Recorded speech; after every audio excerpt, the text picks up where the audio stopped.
Southern Fried Gaming. What's up, everyone? Welcome back to Southern Fried Gaming. Tonight, we're going to be talking about the Game Awards and all the trailers that dropped in. We're going to pick out some of our favorites. Tonight, I'm joined by JB and Zach. Unfortunately, Mike is out of pocket tonight, but he'll be back for our Christmas episode. JB, Zach, welcome back to the show. Thank you for having us. Meow. Meow. In honor of last episode. Just the Inside one joke meow. right there. Just- Anyways, we're going to be talking about some of our favorite trailers from the Game Awards. But before we get started, Spotify Wrapped has dropped. And while we've all been talking about our playlists and all of our top artists and stuff, there's something fun that it does for our podcasters. So guys, can you guess how many countries Bargain Bin Buddies / Southern Fried Gaming has been listened to this year? 17. You were actually really close. Oh, wow. I was going to guess like 6. This surprised me too, because overall, I think we've got like a total of like 70 listens from the entire catalog. 21 countries Nice. have tuned in to at least one episode for a few seconds. All right. Of course, the United States is going to be our number one country. Can you guess our number two country? And I'm going to give you guys a hint because our most listened to episode was Panicore. And if you remember about the devs in that, I think this might have influenced our second top country, I remember that discussion, but I can't remember what country it was. Germany. Last year, our second most listened country was France. This year, it's Germany. At this point in the podcast, we had technical issues that caused Zach to get disconnected for a bit. So we're going to skip ahead so you don't have to hear JB and I talk about the pros and cons of different web browsers as Zach gets his issues taken care of. It's all good. Technical issues aside, jumping back to the podcast, you guys probably didn't hear all that because it's probably been edited out by now. But jumping back into the Spotify Wrapped, we are actually a top 10 show for 13 people. Heck yeah. A top 5 show for 12 people. And somehow we are the number one show for 8 people. Well, seeing as how, like, it's the only podcast I've listened to in the past 3 years. Yeah.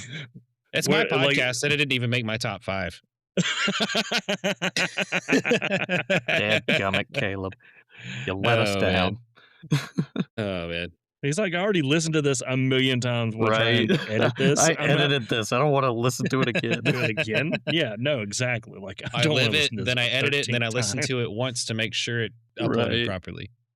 So each Heard episode I heard listen enough to of at that least crap. 3 times if you count living through it. But this surprised me. Our number one artist among our fans, musical artist among all of our listeners, was Zach Bryan. Number 2 was Toby Fox. Nice. I thought that was a weird mix. I don't know how to feel about that. That is a very strange mix. Can we get a collab? And we received more shares than 85% of other shows, is what it says. That doesn't feel right. But maybe people just don't share podcasts because there's probably Yeah, I think- millions of podcasts. I was going to say, Yeah, they're I think nobody people listens just like to. look it up. I mean, like you look it up and then you just kind of find the podcast. Yeah, and I mean, it's such a vast sea of podcasts out there at Oh, this yeah, yeah, point. yeah. So I feel like if anybody shares your What? podcast at all, then you're probably doing pretty good. You're already ahead of the curve if any one person shares it. So you mean to tell me that there are millions of people that have true crime podcasts on Spotify right now? Because It keeps there's being literally a sea said of them. in all of my online circles that microphones are too cheap. Yeah. Not everybody needs a podcast. Yeah. Do we need a So- podcast? Probably not. Do we have one? Yeah. Absolutely. You Now, darn One of the right. guys I used to work with, he came to me and asked me about equipment like headphones and DACs and stuff like that, because he was going to start him a fishing podcast.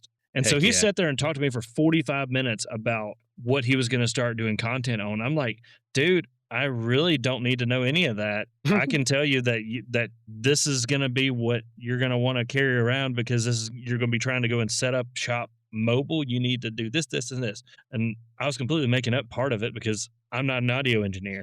So like I was just going off of the fact that like this one had the best reviews and was not omnidirectional. So like Right. yeah, like that was what I was going off of. Like I understand the tech on it. I don't understand the sound science. So I was like, here, try this.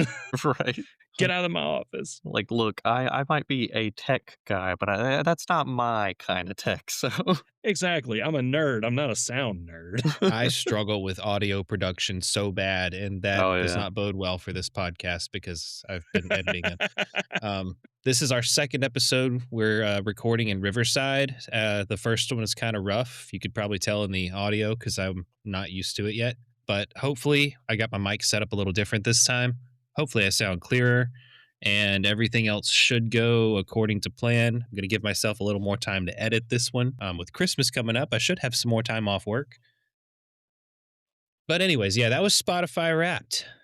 You guys ready to jump into the trailers? All right, I've got it broken down into two major categories. To start with, we're going to talk about trailers for games that, you know, they're new games, they're new franchises, are not attached to a franchise. And then about halfway through, we'll swap to a section I'm calling Return of the Greats that has a lot of either returning developers or returning series that have a huge following. So, Zach, I see you're interested in the first one on our list. And these games I do have listed in the order that they were shown in the Game Awards. Not necessarily going to talk about every single one of them because that would take a very, very long time. Yeah.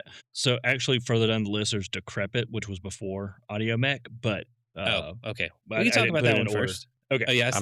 yeah, I added Bradley the Yeah. Badger. I don't know where that one was. I think it was. And Okay. Warlock and Oh, Warlock yeah. Dungeons and Dragons. but Okay, just- so disregard anything I said about things being in order. yeah. Me and Zach ruined your order. Oh, before we get Everything- started, I want to point out something that's been showing up in online circles. I know at the beginning of the show it said contents rated E through M. Viewer discretion advised. And I have a 3-year-old daughter. We were watching it. All of a sudden, the Divinity trailer shows. And it starts off nice. So I'm like, there's something's about to happen. So I get her to look away from the TV, and oh my gosh, that trailer. Oh yeah, no, I'm excited- 100%.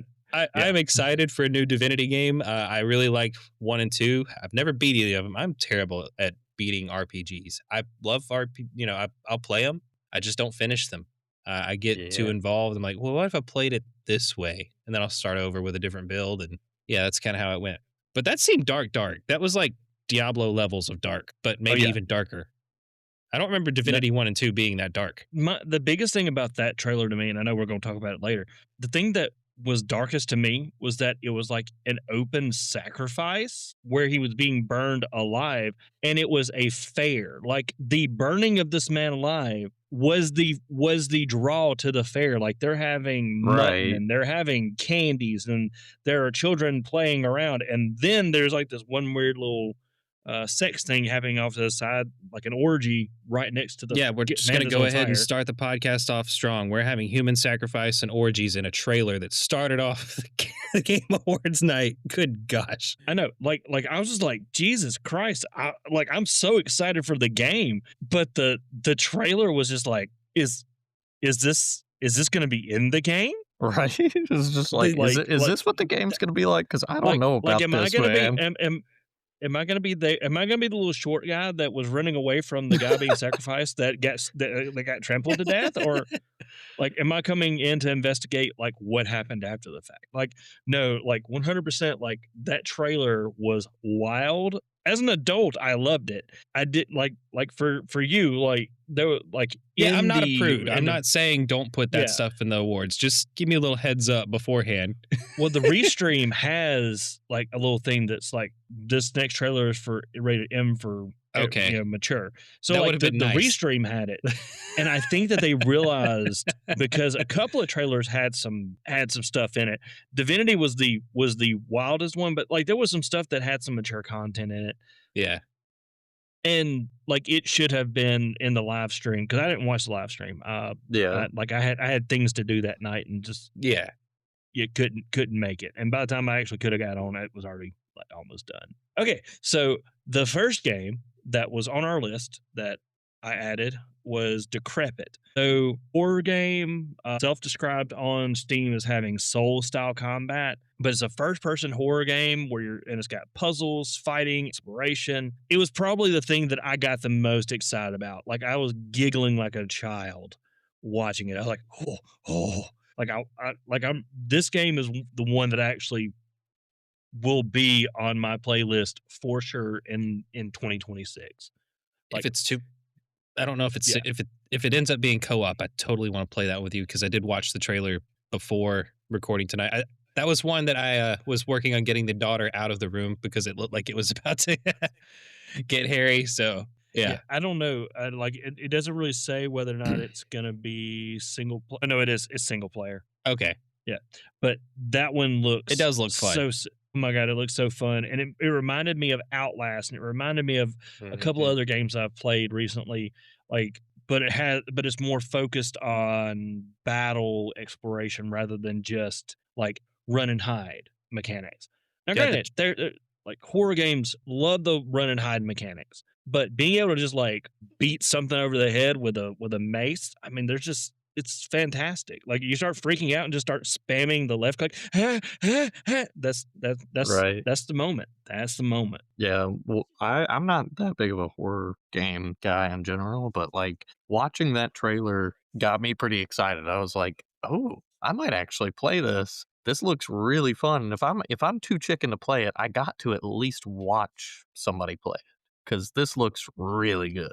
Like it kind of took me back to like, the earlier like days of Let's Plays, like watching people like PewDiePie and Cinnamon Toast Ken and all the guys like playing Amnesia and stuff, It does have heavy Amnesia vibes, but you get to fight back. Yeah, I felt some Amnesia vibes, but actually being able to fight back, I was like, ooh, if I can't actually muster up the courage to play it, I want to watch somebody else play it for sure. All right, up next we got Audio Mech. This one was the first one I think that caught my attention out of the gate. It was early on in the show. It reminded me a lot of a game. It was one of the very first games I bought on Steam called Beat Hazard 2. Yes. And that game, you used your own songs that you uploaded as MP3s to your local machine, and enemies and your firepower would come from the rhythm of the song. Like treble would do things, bass would do things. But Audio Mech looks to take that to a whole other level where instead of just waves of enemies coming at you, it looks like it has levels and all built into it. And you get different power-ups based on what types of sounds are coming out through your song. And it just looks insane. And you can connect it to streaming services, which is awesome because Beat Hazard did not have that ability. And I stopped buying CDs about 4 years ago. I'm sorry. But yeah, I wrote a lot of that. My main takeaway was that it looks like Beat Hazard meets Tron. Like that totally was like the style was like in that the colored lines kind of style that you had from like the earlier Tron movies. And when we were in the Tron game. And so that's what it made me think of. And it's like Beat Hazard was 100% the first thing that I thought of whenever I saw it. I was like, Beat Hazard walked so that Audio Mech can run. So recommendation, if you got MP3s on your computer, Beat Hazard's probably going to be about 50 cents on the Steam summer sale coming up. I mean, Christmas sale coming up. So. It is really fun. It is really fun. Just like Asteroid meets your music, and if you listen to metal, Beat Hazard is really fun. But I tell you, the one that really threw me off that I didn't expect it to be that hard is Celtic Woman. Like I had I just had a whole I dropped in a bunch of songs and I was like, let's just play through until Celtic Woman, one of the songs just has steady like orchestral and like just steady like multiple drum beats. I was overwhelmed by the amount of enemies that I had. I'm like, I played Dragon Force with Fire and Flames, and it was way easier than this. Because it was almost like my firepower was like, and then just wave after wave of just massive amounts of enemies were coming at me. I was like, oh my God. So those kind of games are really fun for that reason, though. You never know what you're going to find. All right, up next we got Tank Rat. Tank Rat. That one looked pretty cool. Yeah, the scavenger tank builder.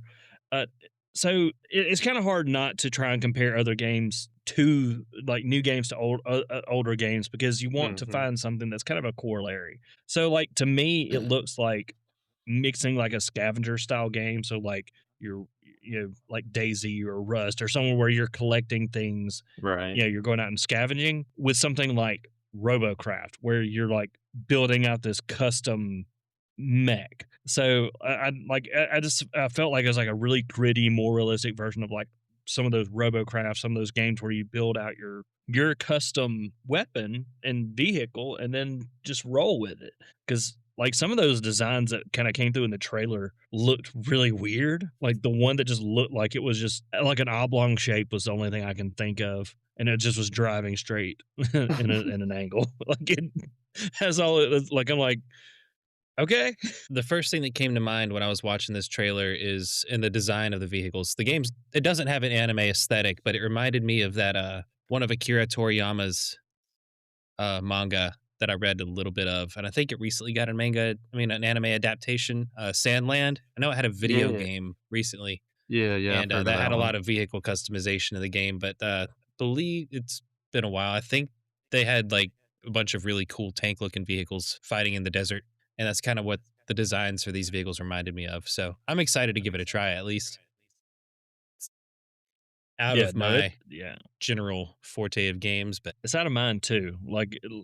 It's not going to be high up on my wish list. So if it comes out at $60, like I'm probably not going to buy that one.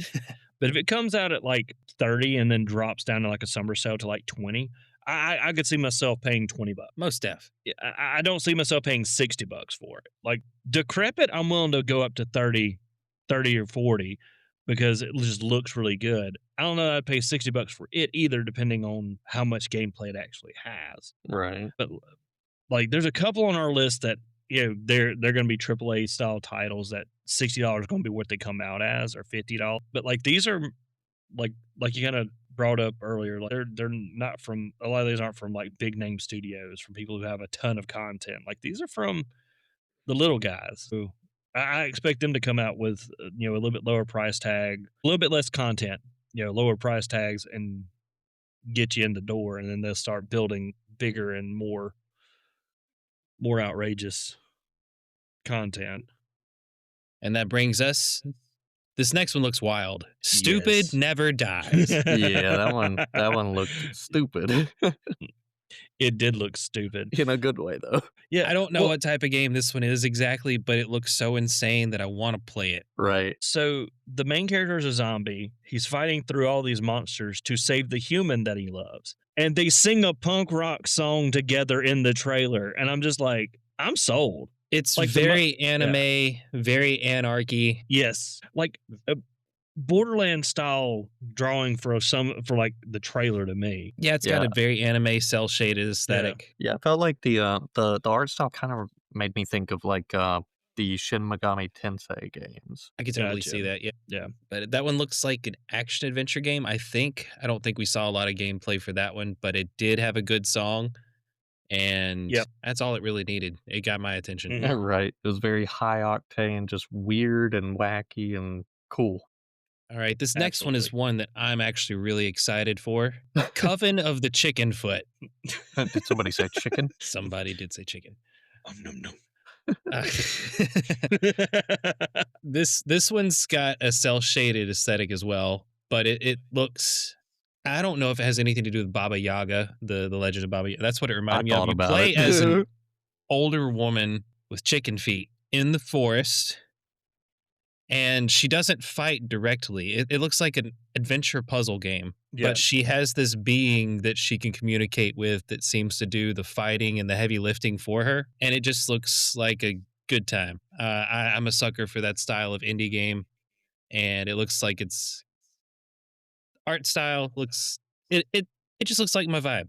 I don't know how to describe it. It does look like your vibe. I did go look. So all of these I went and looked up on Steam or on their company websites. The whatever, so I could kind of get an idea of what the game actually is. Because, like I said, most of these trailers are thematic trailers. Like they don't have gameplay, so you don't actually know what kind of game it is. So for this one, it describes itself as a puzzle platformer, and the main character's name is Gertie. She's an old witch who is trying to counter heroes. So basically, it's after heroes have come through and cleared the dungeons.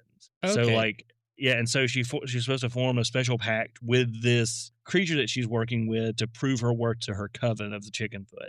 So like you have like it specifically said it was like a puzzle platformer. So it wasn't like outright like an action adventure game. It was like it's going to be a storytelling, and it's going to have like those really cool art elements that we saw in the trailer.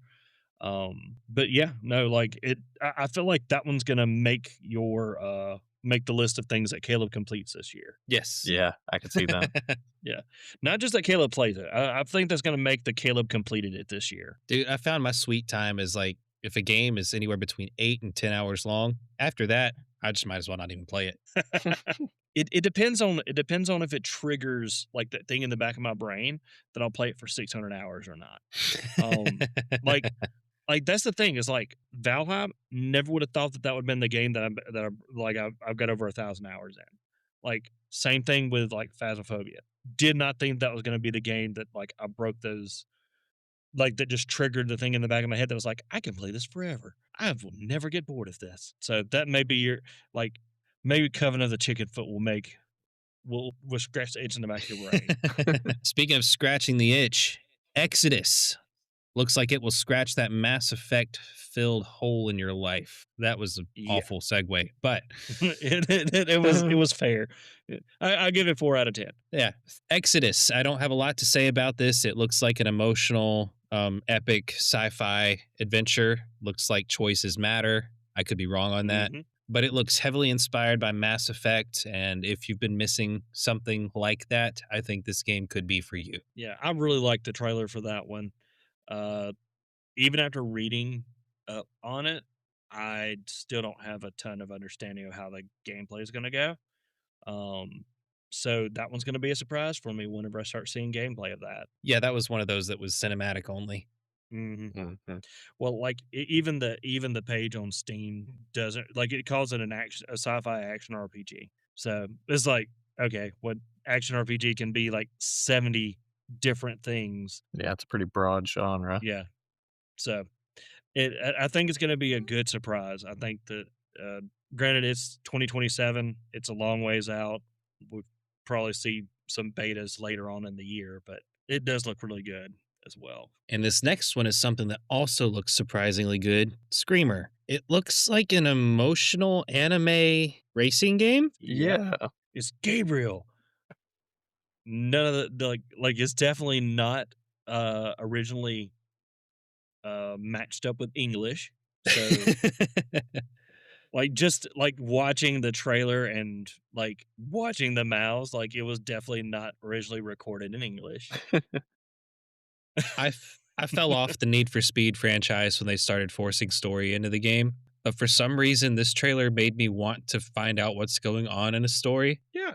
Well, like And I do Yeah. like me some racing games when they're not being super realistic. So this Yeah. one's a maybe for me. Well, Need for Speed for me, it was the disconnect from reality was the reason why I played it. Right. Like I didn't play it for realism. If I wanted realism, I'd play something that has realism in it. I want to be able to run into walls and pit check people and then come out with a car that's got no scratches on it. Like that's what Need for Speed was for. I had the need for speed. I wanted to go fast. Right. Don't give me consequences when I go fast. Exactly. I want to be Ricky Bobby. Help me, Tom Cruise. I'm paralyzed. No, you're not, Ricky. I hope you're paralyzed one day. Don't you put that evil on me, Ricky Bobby. Yes, we shall all be Ricky Bobby and Screamer. Oh man. Yes. I don't know where I Maybe- was at, but somebody did the praying to baby Jesus thing recently. That one is Any- that movie is just filled with so many one-liners. Yeah. Talladega Nights is our number one recommendation for this podcast. So Yes. just don't Yeah. listen to anything we say. Just stop, go rent or watch Talladega Nights somewhere. There you go. Yeah. Yeah, Just go and if do you that. don't like Will Ferrell, just watch it for John C. Riley then. Right. Yeah, there's no way any Earth hates both of them. That's Yeah, just you can't hate both of impossible. them. Like it'd be if you hate both of them, then you just don't you just don't enjoy comedy in general. Like you just dislike things that are funny. So next game is Orbitals. This is the one I am most excited for out of all of the new games on the list. I hate that it is a Switch 2 Switch 2 exclusive because I exclusive. do not have a Switch 2. Yeah. Here's And hoping I'm the not Christmas buying it. bonus I'm is not buying. big. I'm not buying a Switch 2. But I did really like so I like the trailer for it. But it's a two-player co-op space adventure, and my wife and I do some co-op games together. Like we've done It Takes Two, and like we've got several other games that are on our to be played to where we can do some more of that like Split Fiction and stuff. But it's got that 90s style animation. Like it just made me think of like Yu Yu Hakusho and Inuyasha, and that like the drawing style just made me like feel like I was in my like late childhood, early teens, watching Early Dragon Ball, Robotech, that art style. I love it. Yeah. I've never seen it in a video game, and No. I want it. I want it bad. Yeah. It's not worth it to buy a Switch 2 for me, but I will live vicariously through other people. All right, the next one, No Law. Looked sick. So like just the way that the trailer starts, right, is they've got this city that has no laws, and basically the government just kind of let them on their own, and the mayor's like, well, I'm going to have my own secret form of like laws where I'm just going to have enforcers that do stuff, and there's just this one guy that you're going to be playing as who is a retired military personnel of some sort, some type of operator, and he's going to be like, I just want to chill. I just want to be on my own, and nobody wants to leave him alone. Like it's just the grumpy old man saying, "Get off my lawn," but with a pistol. Like that's what I Leave me feel. alone. Yep, it looks like an awesome video game tribute to all those movies where the man's trying to retire and just spend his last days in peace. Yep. People decide they want to mess with him, and he's like, I'm not going to have that. Let's teach these youngsters a lesson. Yep. And then they find out they messed with the wrong person, and he ends up taking down the entire cartel, blah, blah, blah. Yeah. Yeah. Like basically every good action movie Yeah. ever. 99% of them. It's like Yeah. Rambo Last Blood. Exactly. It's just like everything the Expendables is already Yes. tributing. Which, by the way, have y'all seen Rambo Last Blood? I don't think I saw Yes. that one. That is one of the few action movies that actually made me squeamish in a scene. There's one scene where he's beating the crap out of a guy. He's trying to interrogate him, get some information, whatever. And he sticks his thumb under the guy's collarbone. It pierces the skin. He snaps the collarbone and pulls it out through his skin. I'm just like cringing the whole time because it looks very realistic. I'm like, I don't think you can do that, but ew. Yeah. I mean, with that would make me squeamish. the right amount of budget, anybody can do that. Oh, yeah. All right, this next one, Zach, I see you have that you're interested in that. I remember Yeah. liking it, but I can't remember what it was about. So Out of Words was the one where they started out the trailer with him like hand making the puppets. And so it's got that handmade puppet feel to the world. Like everything's all handmade. the graphics are stop motion. Yes, Yeah. that one. And so it's a two-player co-op game where you're going to be platforming and puzzle solving, and it looks really cool. The reason why I put down that I wanted to look at it was because of the stop motion, the handmade world, right? Because I just like it looked really really good, and I just want to see how the game turns out, because like that's a really difficult thing to set up, is if every action is a stop motion. That's just difficult to do. Right now, not only is it stop motion, the game it's like a puzzle adventure game, I think. Yes. But all the dialogue, or at least the dialogues that it showed in the trailer, come up in like comic book format, and you can take words from dialogue and insert them in other places to solve puzzles. That's cool. I Yeah, didn't and see it's a that, but co-op that's- game yeah. too. Yeah, So that one looks trippy and cool. Yeah, that one looks pretty interesting. but they did solve one of the problems that a lot of these two-player co-op games have, which is the dialogue between the characters, right? Where they have to have just like filler dialogue. Mm-hmm.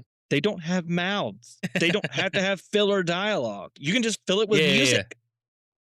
Maybe I'm thinking of something else. Maybe that's not the one that you took words from other It people's it may dialogue. be, but I'm talking about the actual like they're Yeah. like they don't speak to each other. There's no this is why we're getting divorced or anything like that, right? Like they Yeah. don't have to they don't have to have like the banter. They don't have mouths.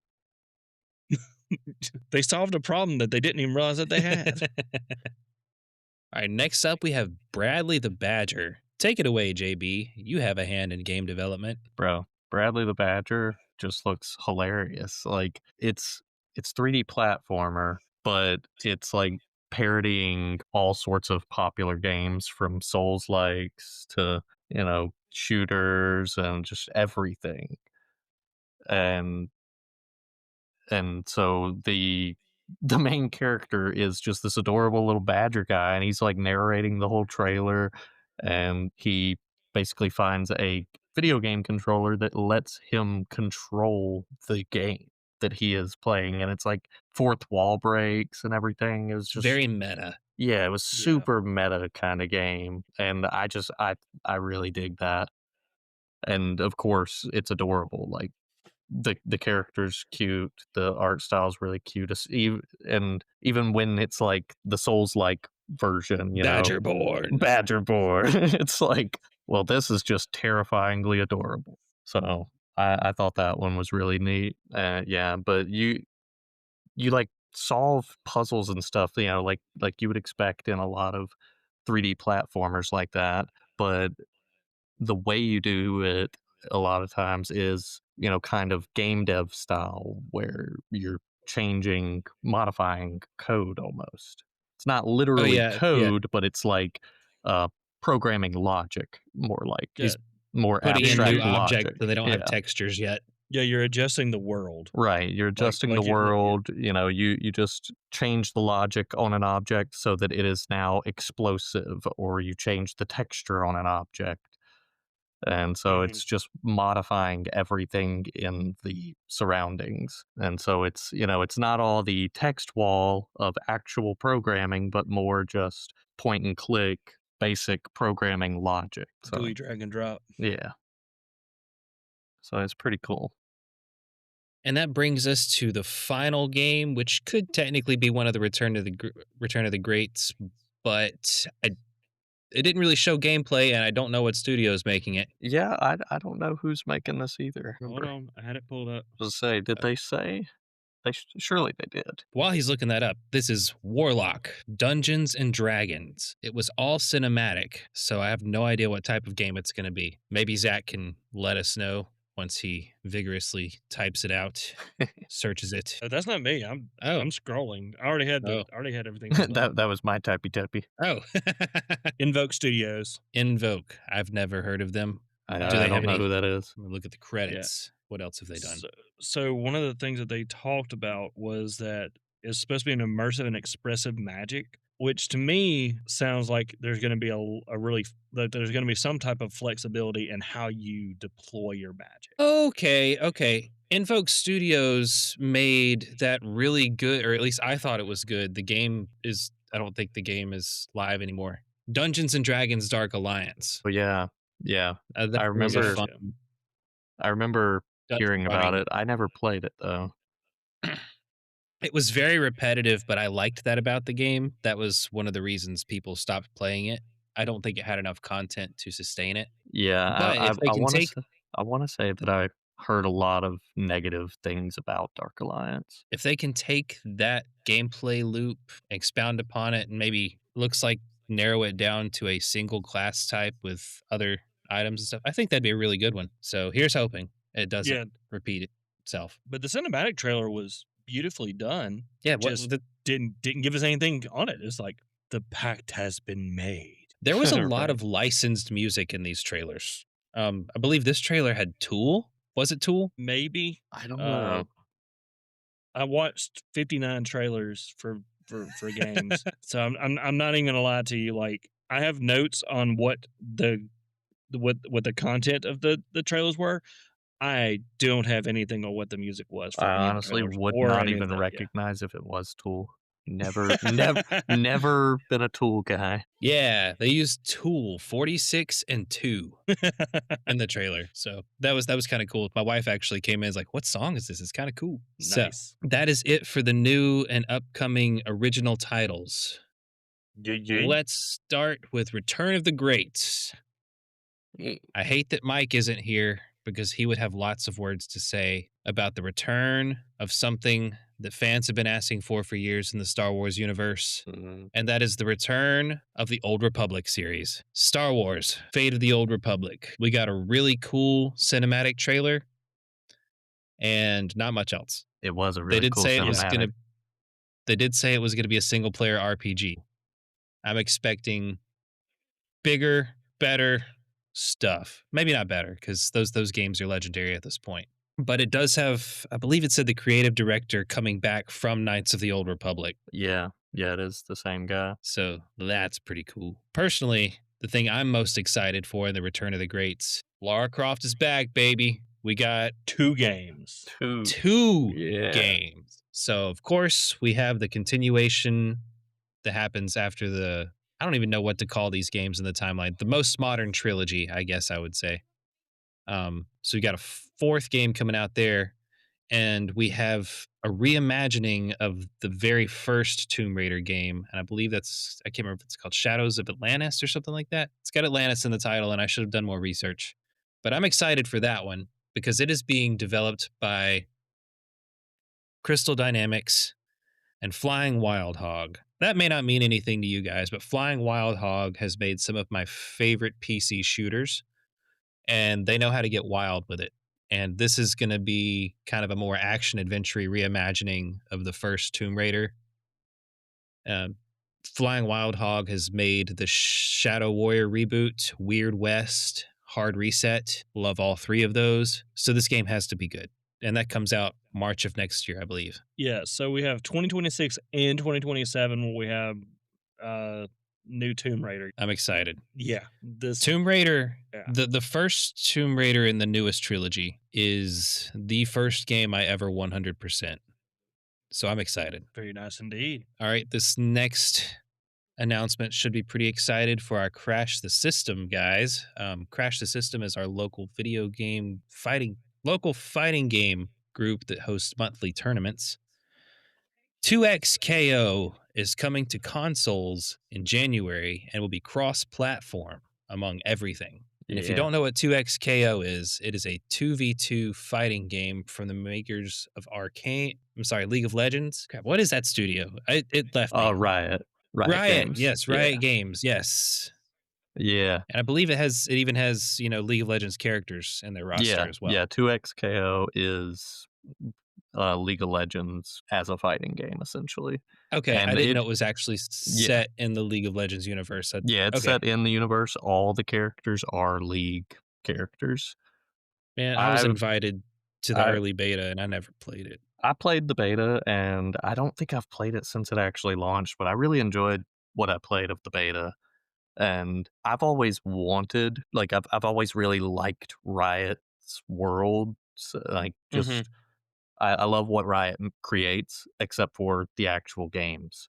You know, like League of Legends, I've played it a little bit, and I enjoyed what little bit I did play, but I'm just not that sweaty, and I can't deal with the toxicity, so I don't really get into it too much. But I love their character design, I love the lore and the world building, and I'm not a huge fighting game player either, but 2XKO is a bit more my speed than League is, at least. So I quite enjoy it, and the actual, like, the official theme song for 2XKO is performed by Polyphia.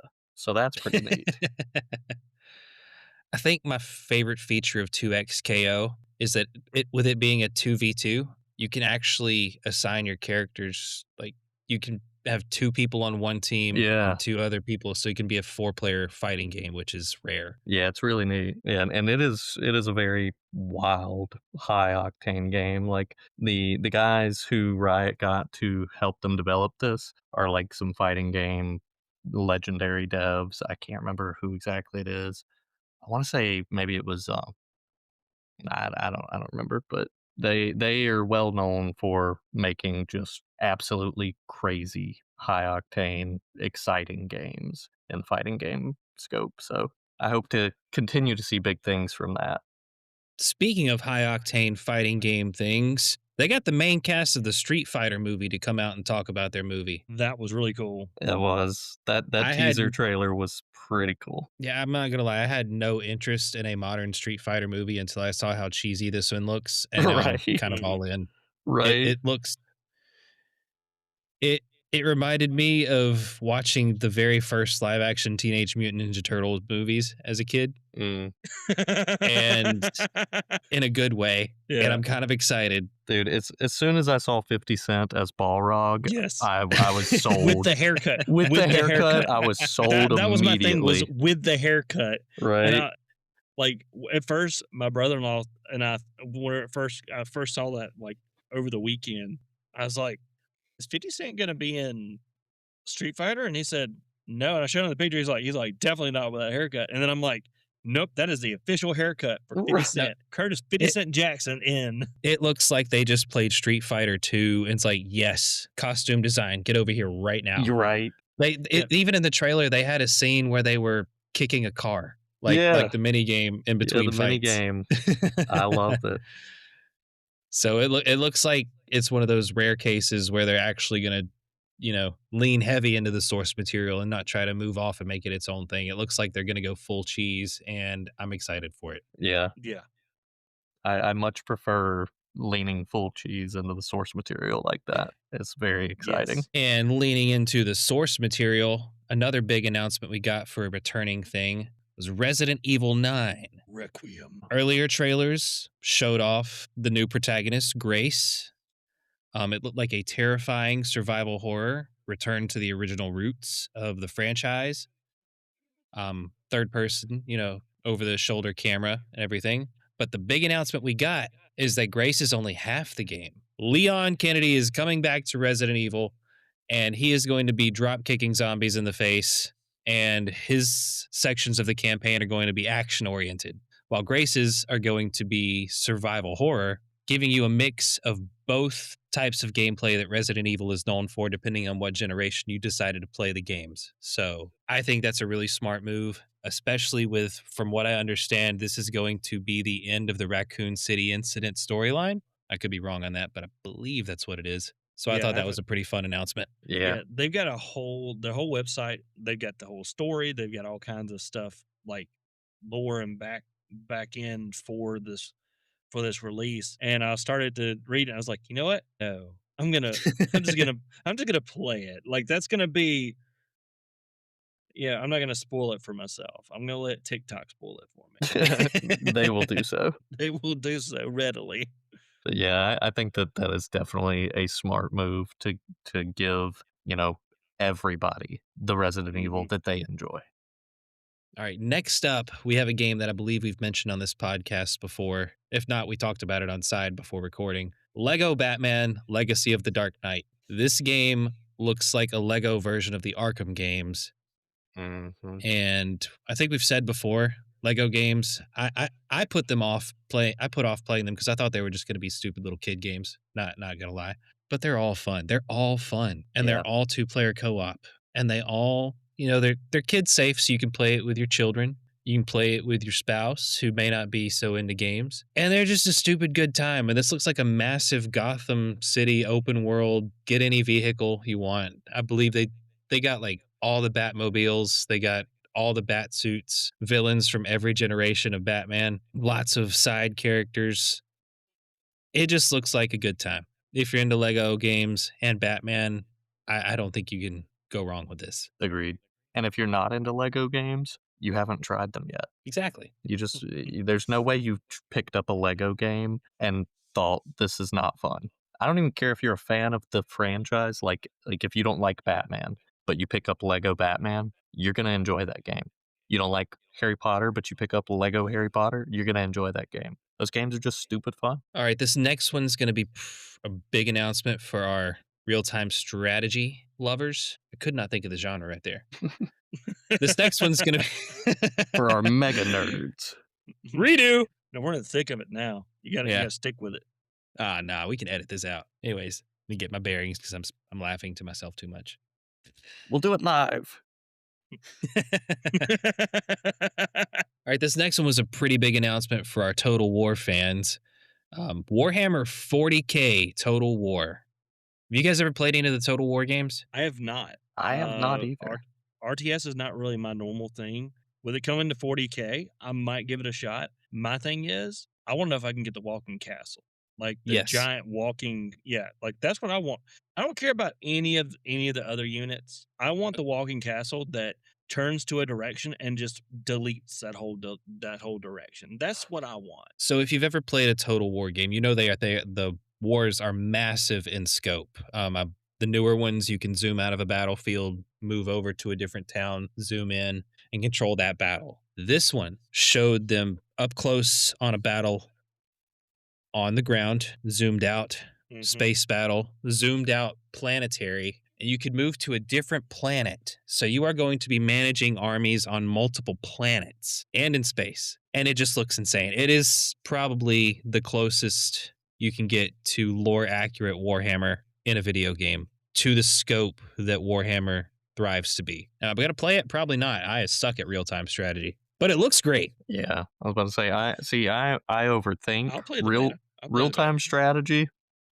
I like turn based strategy because it gives me time to think. Because I'll sit there and think for ages. But real time strategy, no, that I'm no good at that. But I mean, this sounds cool, so I might have to play it anyway. Yeah, for me, it looked really cool. Like I said, RTS isn't really my normal thing, but it's more because I become obsessive over trying to manage everything. Mm-hmm. And so, like when I tried StarCraft 2, I was like, I overdid it and I lost every single time because I would focus way too hard on way too many spots and spread myself too thin. So I feel like this will probably do that. So I just need to get me like free of the walking castles and just delete everything and just keep turning cardinal directions until all of the enemies are gone. That's my real time strategy. I just want you to know that should a Warhammer mega fan listen to this podcast, and those chances are slim, that they're probably going to be screaming at whatever audio device they're listening at. It's not a walking castle. It's something else. It doesn't really matter. Because I don't know what it's called. I know it's got a name, but I Yeah. can't think of it right now. Yeah. So like, I'm not a huge 40K guy. Like, I'm not a tabletop guy. I like D&D. Don't play it a ton, but when it comes to like 40K, like I don't have the patience for that. Like, first off, I don't like. I'd have plenty of the patience for me moving stuff. I wouldn't have the patience for everyone else moving their stuff. Right. Right. Yeah. Like, as Yeah. long as I'm actively engaging with my stuff, I would be having a great time. But the hour of Same. watching somebody else move all of their stuff, I don't have the patience for. Yeah. Same. Well, this next game, there's not going to be a dull moment because the Blue Bomber is back. Mega Man Dual Overdrive. Blue Bomber. That's his nickname. Didn't know that was his nickname. I don't feel like they get away with that in this day and age. That sounds like a terrorist. This was a cool announcement because it just started off with the Game Awards orchestra playing some music that slowly started getting reminiscent of Mega Man. And then the screen behind him started going down this hallway, and then the door opens, and there he is. It's Mega Man. And this is technically Mega Man 12, Mega Man Dual Overdrive. And I know Mega Man is a franchise lots of people love. OG Mega Man is not for me. I'm a fan of Mega Man X. I like to have a little more control over my character and more abilities. And I'm not gonna lie, I'm a wuss. Mega Man games are hard. They're really hard. Yeah, they are hard. I played the one that was on Game Boy Advance more than any of them. I think that was like BattleNet or something like that. Yeah. And I really enjoyed that, but it's because it's like you had the stuff that you did in it, but it was like you had to you had to get certain abilities before you could beat certain things and be able to get like it was pretty involved. But it was more of like an RPG than it was like a platformer. This one seems like it's going back to like the platformer This is yeah. old school Mega Man, but in a 2.5D setting, kind of like Mega Man Yeah. 11 was. But Mhm. they're leaning real hard into nostalgia for this one. Oh yeah. But leading up to the Game Still look Award, cool. Capcom, there were lots of things. Capcom said that they are going all in on Mega Man in the near future because they've kind of let the franchise die out and they want it to be the franchise that they know it can be. So expect a lot of Mega Man projects coming out in the next year or so. And with hopefully they'll be really good projects too, because like I said, Capcom's wanting it to be the franchise that it used to be. So they're putting a lot of eggs in the Mega Man basket, so to speak. They're making a Mega Man omelet. Yeah, Mega Man omelet. We'll call it Mega that. Man quiche. Something like that. I like a good quiche. I can't have eggs, so it doesn't really matter. Sad. And that leads us to the final announcement, the big finale. What Jeff Keighley hyped up, brought That out one of the was- creators of Titanfall, talked about how fun he had playing the game. And then we get High Guard, Yeah. the next multiplayer hero shooter. But it's groundbreaking and the next evolution in I first-person was shooters. super excited for it because I Yeah. like fantasy first-person shooters. And then Yeah. the more the trailer went on and the more they talked about gameplay, I was no longer interested. I don't need another hero shooter. Yeah. Well, I don't want so Titanfall 3. it was Apex, like the movement, the everything looked like everything I've seen in Apex with hero shooters and destructible environment. The destructible environment was cool. I will Yeah. admit. Yeah, but it's not But it's not new. Like It's plenty of other games have had destructible environment in their shooting arena. Yeah. yeah. It's And just the- most people don't like it because it's hard to program that. It's hard to program something that like you have to have a million little things.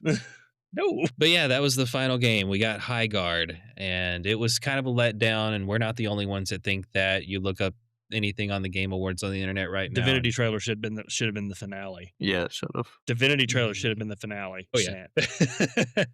Like Yeah, 'cause, 100%. Not only was it like a big trailer, they did a big lead up too. They had dropped a statue in a desert desert, somewhere, yeah. and it was just like the only Right. thing that it tagged in it was the Game Awards. And you're Right, like, the what's whole- this statue about? Yeah, the whole statue then- lead up. Like, come on, why was that not the last thing? Yeah. Yeah. Damn it, Jeff like- Keighley. He kind of whiffed on that one. He did. Now, granted, there were a lot of like we've talked about a lot. I mean, we've talked about I think what maybe 20, something like that, give or take. I have notes on 59 game trailers. Oh yeah. And I could have missed one. Like that doesn't mean that these are all of them. I have notes on 59 game trailers that I watched. That is massive amounts of drops and trailers and things that are coming out. And there are a lot of really good things that we didn't talk about. Like they just are. Like 2026 is going to be a good year. 2027 is going to be a good year if Oh, these yeah. things come out the way that they look. Mhm. Now, and then will we had they High Guard. will they live up to 2025 standards? Because 2025 raised the bar pretty high in terms of releases. Only time will tell. Well, we'll see at the next Game Awards and see who's on top. We'll see Oh. who's still developing their game. Get another trailer for it. You're right. I'm Release 2026 I'm Q1 I'm Q2. calling it now. High Guard Game of the Year 2026. How many more delays are we going to get on Grand Theft Auto 6? How many years in a row is Grand Theft Auto 6 gonna win most anticipated game? Yeah, yeah. At least That was another kinda 3 or fun. 4. One thing I am happy about, I was happy that South of Midnight got an award. Yeah, that was cool. What was it? Games for Impact? Yeah. Yeah. But Yeah, I more- was really that game didn't surprised. get enough love. It did happen to come out, unfortunately, right before Doom Dark Ages, Expedition 33, Mhm. Yeah. Oblivion. So I think the timing on that was just not the best. Yeah. But it was a great game. Shout out to South of Midnight. It's on Game Pass. If you got it, play it. But that is it for our Game Awards follow-up. Let us know what you thought, what games you liked most in the awards, any upsets on the awards, let us know in the comments below on whatever streaming service you're listening on. That's all I got. You guys got anything? Well, I mean, we've got a note here for the Bargain Bin Buddies Christmas reminder. Yes. The next episode will be a Bargain Bin Christmas. Hopefully Mike will be back for that one because he likes his silly games. I have a Oh. question for you before we finish this up. Okay. You got games on your phone?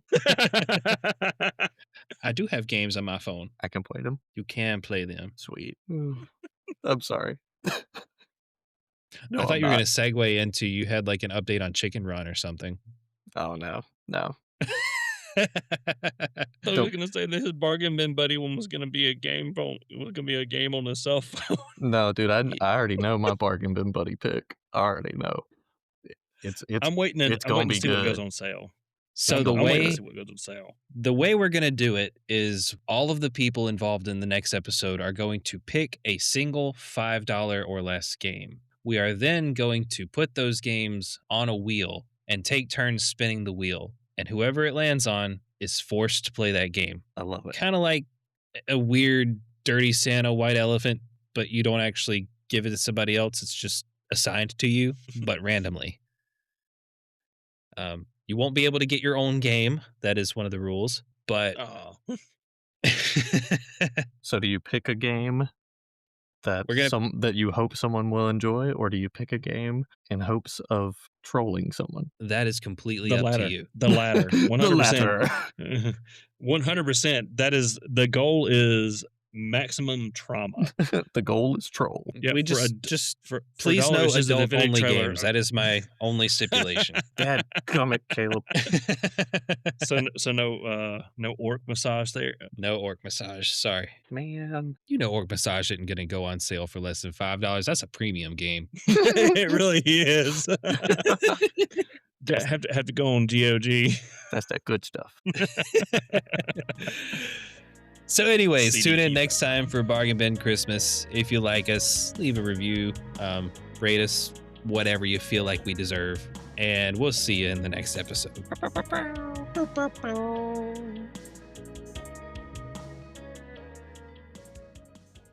A Mississippi Gamer Society Board Time Things production.